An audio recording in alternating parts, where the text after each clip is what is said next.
scary part. Titanomyrma could spray formic acid, which is fancy science. What? Oh no, we dead. We will be dead. Let's take us out now. Science talk for liquid pain that burns your skin off. Regular ants can do this too, but when you scale it up to hummingbird size, you're not talking about a little sting anymore. You're talking about deep chemical burns. And remember, ants work together. 100 giant ants spraying acid at you while their flying queen coordinates the attack from above. Yeah, that's not a fair. But while you're out here screaming at a cockroach in your kitchen, there used to be bugs the size of small cars roaming around Earth. And if they were still alive today, humans would definitely small not be the cars ones in charge of this planet. So first, let's talk about the Jaguaropterus. And honestly, The what? if you thought that cockroach in your kitchen was a problem, this thing would make you miss the days when your biggest worry was stepping on a Lego. This monster lived around 390 million years ago, which sounds like a long time ago. Realized humans would be completely screwed if we met one. Jaguaropterus was 8 feet long, which is taller than most people, and it lived in rivers. 8 feet? Jaguaropterus was 8 feet? What the fuck? That's taller than most people. feet long, which is taller than most people, and it lived in rivers and swampy areas, which means you couldn't even go fishing without risking getting turned into fish food for yourself by this giant aquatic scorpion. Now, here's where it gets fun. Not cute little crab claws that pinch your toe at the beach though. These were serrated death machines with actual teeth built into them. Scientists found evidence that fish back then started growing armor just to avoid getting sliced up by these guys. When fish are willing to evolve heavy metal suits just to stay alive, you know you're dealing with something serious. And the worst part for humans, if we lived back then, Jaguaropterus was the apex predator of its time. That means nothing else was eating it. It was at the top of the food chain, just swimming around looking for things to grab and tear apart. And since humans weren't around to mess up the ecosystem yet, this thing had all day to perfect its killing technique. One of these showed up in your local swimming hole, you'd have to find a new hobby. Maybe something safer, like juggling chainsaws or wrestling bears. Because at least bears don't have built-in meat slicers for hands and the ability to Just think about that. Like a lobster, 8 feet tall, strong as shit. Coming up to you one day. Man, what the fuck? breathe underwater while they're busy turning you into lunch. This is the fearsome Corgosaurus Rex. His name is Flapjack. And if you don't like and subscribe, he literally is going to eat you. Look at his face. This is a fearsome apex predator from the prehistoric period. You don't want to mess with him. Of course, though, staying on land wasn't exactly a smart choice either. Meet Pullman Scorpius, which lived 335 What million. is that? It's a scorpion? Nah, I'm good, folk. Years ago in Scotland. Back then, Scotland wasn't cold and miserable. It was Scotland. a warm tropical swamp. And not only did they have giant scorpions, they had them in paradise. Yeah, talk about ruining a perfect vacation spot. This guy was 28 inches long, which is bigger than most house cats. Except cats don't come with a stinger the size of your thumb, loaded with enough poison to drop you faster than a bad pickup line. And unlike modern... Yeah, no, that's... Oh my god. That would kill you. Like... scorpions that hide under rocks and mind their own business, Pullman Scorpius had great eyesight and hunted during the day. Imagine trying to have a picnic while a house cat-sized venomous nightmare is actively looking for lunch and they see you. The really messed up part is how it killed things. Modern scorpions grab you with their claws and then sting. Pullman Scorpius could skip the grabbing part. The stinger was big enough to punch through pretty much anything. One jab and you're done. Game over. Thanks for playing the game of life. Scientists think it mostly punch through anything. Like, animals at that time had like thick skin and like some had plates of like armor almost. That's insane. ate other bugs and small amphibians, which sounds pretty reasonable until you realize that a 28-inch scorpion, a lot of things are going to look pretty small. The fossil they found of this insect had these huge eye structures, which meant it could spot you way before you spotted it. So while you're walking through the Carboniferous forest, admiring the giant ferns and wondering where all the flowers went, this nightmare is already planning your demise from 20 feet away. And here is the kicker. 20 feet? It lived on land. There was no water to slow it down, no rocks to hide behind. Just I have prepared a Thomas's breakfast for you to savor together. Thanks, Tom. Hey, are English muffins from England? Heavens no. They're from the You, open ground, and a scorpion that would probably treat humans the same way we treat mosquitoes. But individual killers are just going to be a warm-up act, because we all know insects love to have parties with their friends. Titanomyra were giant ants that lived 47 million years ago.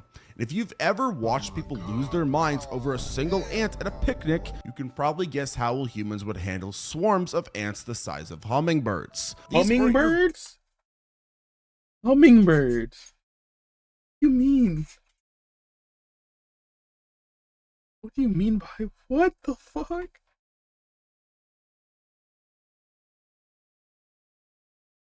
Hummingbird is a smaller bird, but for an insect that is massive.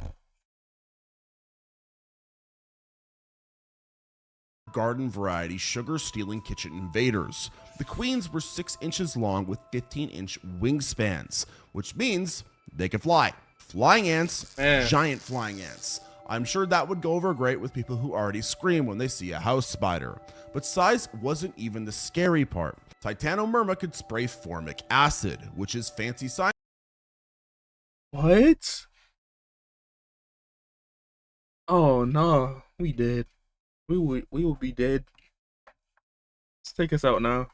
Science talk for liquid pain that burns your skin off. Regular ants can do this too, but when you scale it up to hummingbird size, you're not talking about a little sting anymore. You're talking about deep chemical burns. And remember, ants work together. 100 giant ants spraying acid at you while their flying queen coordinates the attack from above. Yeah, that's not a fair fight. That's just a really interesting way someone's gonna die. The fossils show these things lived in both Europe and North America, which means they somehow figured out how to cross oceans. So not only were they Wow. Like insects, even though they're that big, that's pretty impressive. organized and chemically armed, they were also world travelers. These things were everywhere. Scientists think they might have been carnivores, which makes sense because Carnivore. anything that involves chemical weapons probably isn't planning to use them on a salad. Modern army ants can take down large animals just by overwhelming them with numbers. Now imagine each individual ant in that army is bigger than your thumb and carrying a personal acid sprayer. Though Yeah. teamwork is nothing compared to being history's first nightmare. Anomalocaris was Earth's very first apex predator, which sounds impressive until you realize what it looked like. Picture something that seems designed by a committee of people who have never seen an animal before, but really wanted to make something scary. This thing lived 505 million years ago in the Cambrian Seas, back when evolution was still figuring out what the hell was going on. Apparently, evolution decided to make a giant underwater alien with grabbing arms and a mouth full of spinning razors. Yeah, it was about 3 feet long, which doesn't sound that big until you factor in those front arms covered in spikes. Yeah, Anomalocaris would scary. grab prey with these barbed appendages and stuff it into the circular mouth that worked like a blender made of teeth. Scientists found trilobite fossils with perfectly circular bite marks. Oh. Imagine. Imagine like you're a big ass crab or something.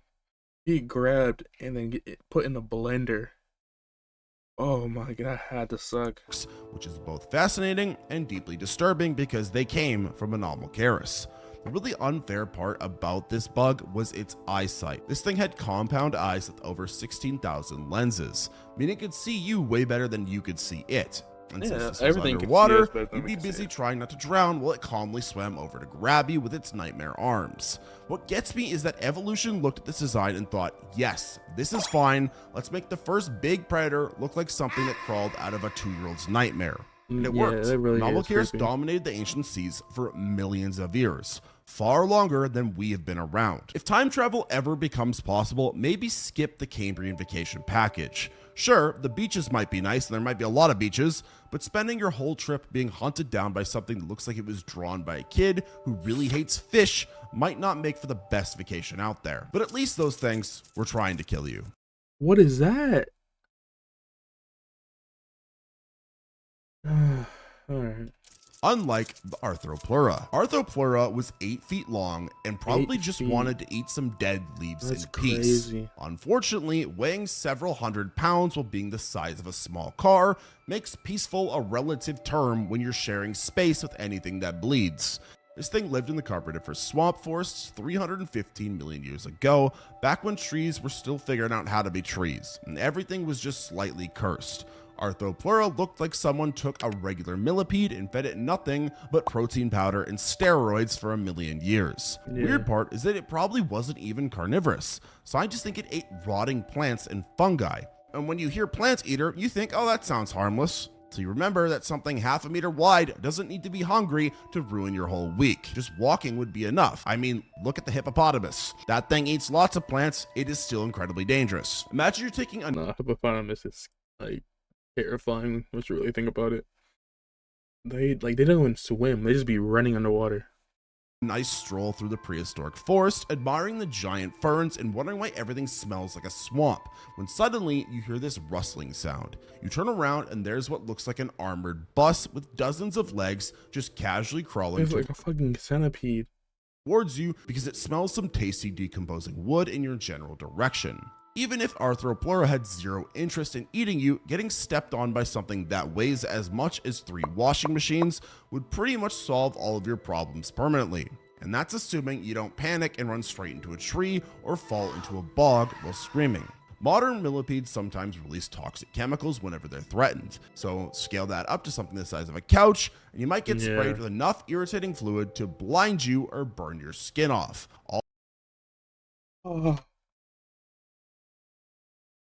Burn my skin? Not my skin. I need that. All because you interrupted snack time. So yeah, death by accidental trampling from a vegetarian nightmare bug has to be one of the most embarrassing ways for a person to go extinct. Of course though, things got worse once the bugs learned how to fly. Flying insects today are annoying enough when they're just the size of a quarter. Hell, just this weekend I got stung by a wasp twice. I hate flying insects. But Meganeuropsis had a wingspan of 28 inches, which means it was basically a hawk that buzzed and had mandibles designed for taking chunks out of living things. This lived 290 million years ago when oxygen levels were way higher than they are now, which explains how insects got so ridiculously oversized. It's like the whole planet was on performance-enhancing drugs and nobody thought to check what that might do to the bug population. Meganeuropsis was a predator, and modern dragonflies catch their prey 95% of the time. Like a dragonfly. They're basically flying death machines with perfect aim and the patience to plan their attacks. Now imagine that level of hunting skill in something with a wingspan bigger than most pizza boxes. The worst part about flying predators is you can't really hide from them. You can duck behind a rock and avoid a ground-based nightmare, but when something's coming at you from above at high speed with jaws that can bite through your arm, your options become pretty limited pretty fast. And unlike birds, which at least have the decency to be warm and fuzzy, Meganeuropsis was just a giant insect. All exoskeleton and clicking sounds and multifaceted eyes that could track your movement while it decided which part would look the most appetizing. Modern dragonflies eat mosquitoes and flies. Meganeuropsis probably ate small amphibians and other insects. But let's be honest, humans would just look like large bug, It's the size of a fucking hawk, Custard. It's the size of a hawk. Large, slow, poorly defended amphibians to something that's used to hunting in 3 dimensions. Getting dive bombed by something that size would be terrifying even if it was friendly. Having it actually trying to eat you while you're stumbling around a swamp with no weapons and questionable cardiovascular health sounds like a really Well, we just seen an 8 feet tall centipede.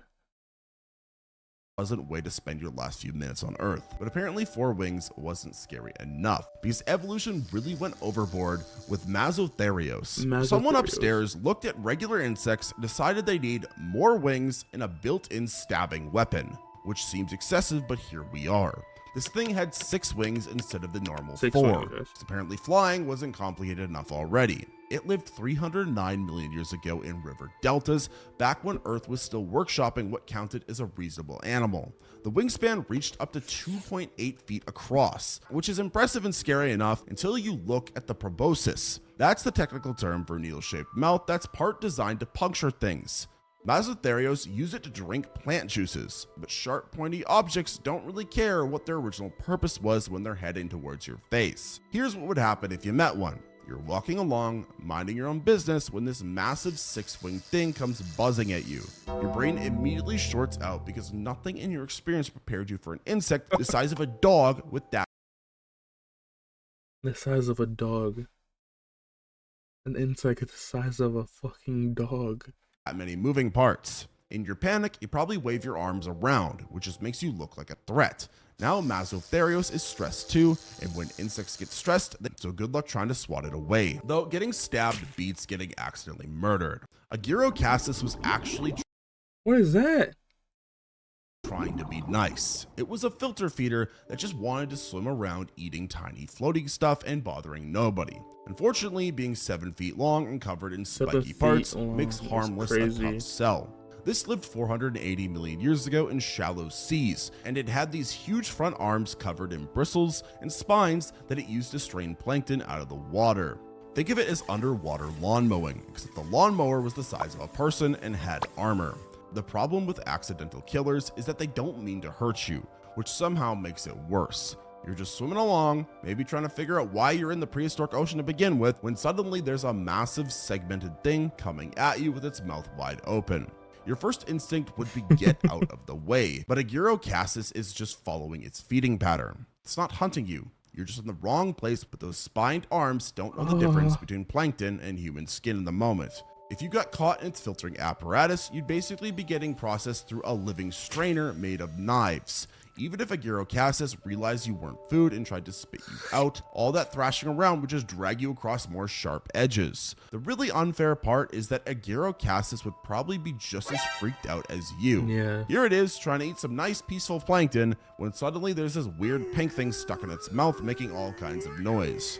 So now you're both panicking, except one of you is 7 feet long and armored. The other one needs to breathe air. But some insects were actually hunting you on purpose. What is that? That looks like a sea scorpion. Researchers spent years thinking Acutaramus was the gentle giant of Okay, yeah, that. Okay, let's go. prehistoric sea scorpions. They looked at its claws and decided that it must have been a softie that only ate squishy things because the claws looked too delicate for serious violence. Turns out, they were incredibly wrong. Recent studies showed these claws were perfectly designed for slicing things apart. Not crushing, but slicing, which is somehow worse because it means Acutaramus put actual thought into the most efficient way to turn something into manageable pieces. This was 6 feet of underwater ambush predator with razor line grabbing arms, lurking in murky Devonian waters 420 million You couldn't even see the dude. years ago. While you're trying to figure out which way is up, Acutaramus is already planning exactly where to make the first cut. The claws had these sharp spikes along the gripping edges that would puncture into your skin and hold you in place while the creature decided what to do with you next. And what it did next was use those same spikes to open you up from multiple angles at once. Scientists have found evidence that Acutaramus was way better at stealth hunting than the other giant sea scorpions. 6 feet is just his body. His antenna and shit, like, and his flippers are like massive.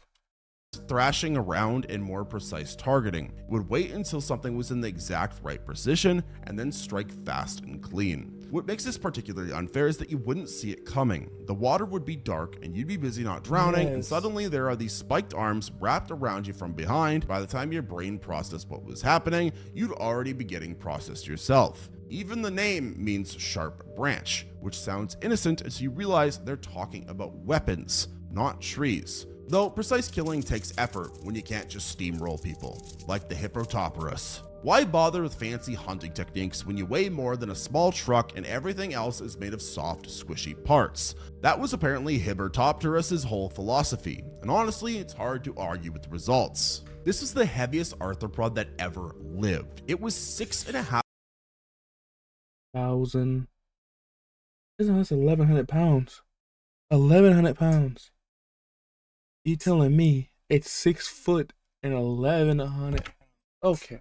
feet of solid armored bulk that moved through carboniferous swamps 360 million years ago, and it was about as subtle as loud construction equipment, except construction equipment doesn't have spiny claws and a bad attitude.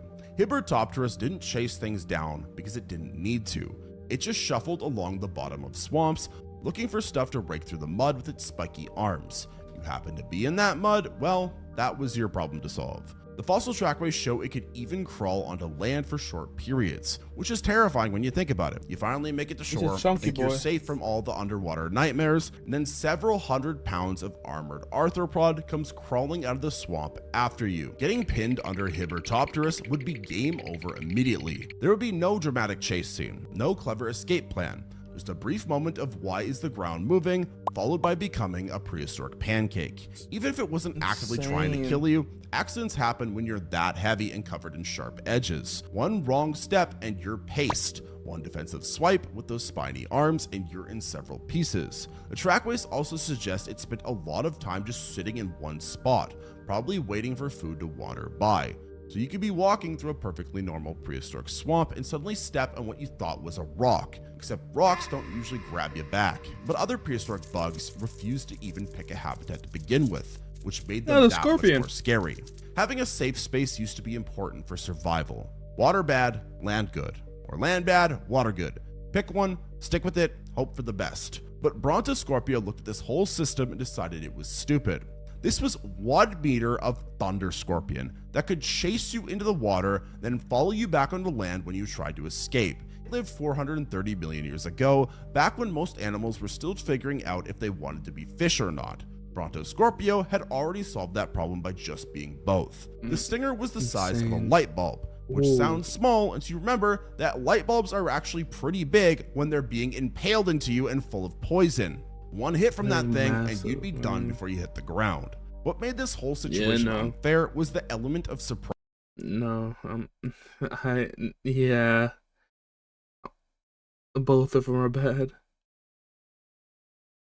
What you really think about it, a light bulb, it's about the size of your hand. Getting impaled by that. You're wading through some Silurian shallow water, thinking you're safe because surely nothing that dangerous could live in knee-deep water, when suddenly there's this giant scorpion coming at you from the bottom. Your natural response would be to run towards land, which is exactly where Brontoscorpia wanted you to go.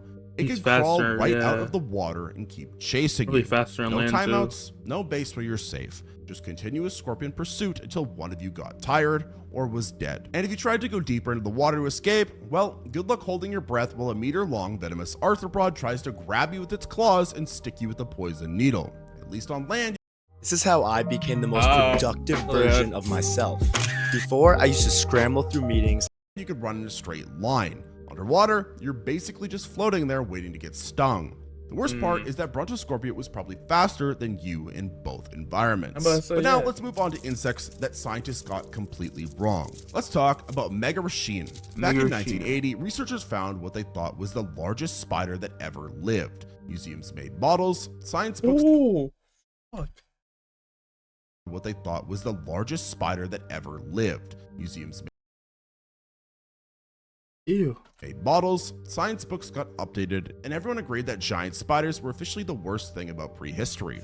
Then someone took a closer look and realized they'd been wrong for 25 years. Turns out Megarachine wasn't a spider at all. It was another type of sea scorpion, which somehow makes the whole situation more embarrassing for everyone involved. The real Megarachine was about 1.8 feet long and lived in South American swamps 305 million years ago. It's not as big as the mythical spider version, but still plenty big enough to ruin your day if you happen to be walking through its swamp. Here's what's funny about this whole mix-up. Everyone was terrified of the idea of a giant spider with a 50-centimeter leg span, but when they found out it was actually a Euteripterid with claws and spiny arms that could grab you and drag you underwater, nobody seemed relieved about the correction. Either way, you're dealing with something armored and angry that lives in murky water where you can't see it coming. Whether it's building webs or using sweep feeding tactics to catch prey doesn't really matter when you're the one getting caught. The scientific community spent decades arguing about whether this thing was a spider or a sea scorpion, which seems like just missing the point. The important question was never what to call it. The important question was how fast you need to run to get away from it. The answer to that question didn't change. And unlike mix-ups, some things were built specifically just for murder, and they were pretty clear about that from the beginning. Camouflage is supposed to help you hide from things that want to eat you. Gigatitan flipped that whole concept around and used camouflage to hide from things it wanted to eat, which is way more terrifying when you think about it. This was 16 inches of winged death that could disappear completely among the Triassic forest leaves 230 billion years ago. You'd be walking along, maybe looking for water or trying to figure out where all the normal sized insects went, and this thing would be sitting 3 feet away just watching you. The front arms had rows of sharp spikes running along them, designed to fold together and grab prey in one smooth motion. Modern praying mantises can snatch hummingbirds out of the air. Scale that up to something with a wingspan bigger than your laptop, and you start to understand why everything else in the Hail to the no. Hail to the no. Triassic probably spent a lot of time looking over their shoulders. Gigatitan belonged to an extinct group of bugs called Titanoptera, which sounds fancy, but basically means giant wings with murder attachments. These things perfected the art of sitting perfectly still until something edible wandered by, and then they striked faster than you could blink. The spikes weren't there just to look scary. Once those raptorial arms crossed around you, the spikes would punch through skin and hold you in place while Gigatitan decided which parts of you looked the most appetizing. Even if you somehow spotted one before it attacked, good luck outrunning something with wings and the patience to wait for the perfect moment to strike. Gigatitan probably spent hours just sitting in the same spot, completely motionless, waiting for the right opportunity. Ambush predators don't have to chase you down. They just let you come to them. But even that wasn't the beginning of giant Okay. That's just like a bigger version of the other dude. killer bugs. Earth's first attempt at making a giant predatory arthropod was Pentacopterus, and honestly, it nailed the assignment on the first try. This was 5 feet and 7 inches of pure prehistoric violence that set the standard for everything else that came after. This was 467 million years ago, way before a lot of the other bugs we've talked about. Pentacopterus was the original prototype, the beta test for what happens if we make arthropods big enough to eat large things. Turns out the answer was they get really good at it, which sounds peaceful and safe until you realize boats are designed for speed and efficiency. Pentacopterus could cut through water faster than most things could swim away from it. It had natural armor plating, grabbing claws, and possibly Fuck time travel. We not doing that shit. No. a tail spike for when the claws weren't doing enough damage. What makes this extra unfair is that Pentacopterus lived in a crater lagoon in what's now Iowa. So not only was it the biggest, scariest thing in the water, it was also trapped in a relatively small space with everything else. There were no deep oceans to escape to, no distant shores to swim towards, just you, the giant sea scorpion, and a lake that suddenly feels way too small. The fossils are so well preserved that you can see tiny details like individual hairs and skin patterns on this bug. So I just got excited about this level of detail, but honestly, being able to see exactly how the claws were designed just makes the whole thing that much more scary. Pentacopterus is basically evolution's rough draft for apex predators, and somehow that rough draft was already terrifying enough to dominate its entire ecosystem. Everything that came after was just refinements in design. Prototype You never see it coming.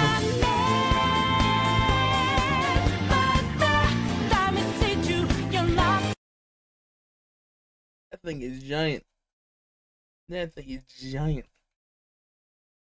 Ah, that's scary. was already perfect for killing things. Everything else at that point was just showing off. And there you have it, a bunch of different prehistoric bugs that give me nightmares just learn about them. These things are huge. I've been scared of these things ever since I was a little kid, and I watched some like documentary talking about like prehistoric animals, and I saw a giant arthropleura and I was like, I never want to meet that in real life. So that's what inspired me to make this video. Let me know what you think is the scariest or the coolest prehistoric bug you know of. Even if they weren't mentioned in this video, I'd love to know about them. If you enjoyed watching this video, you should give it a like and subscribe to the channel for more content just like this. And if you'd like to watch another one of our videos, you can click the video on screen now.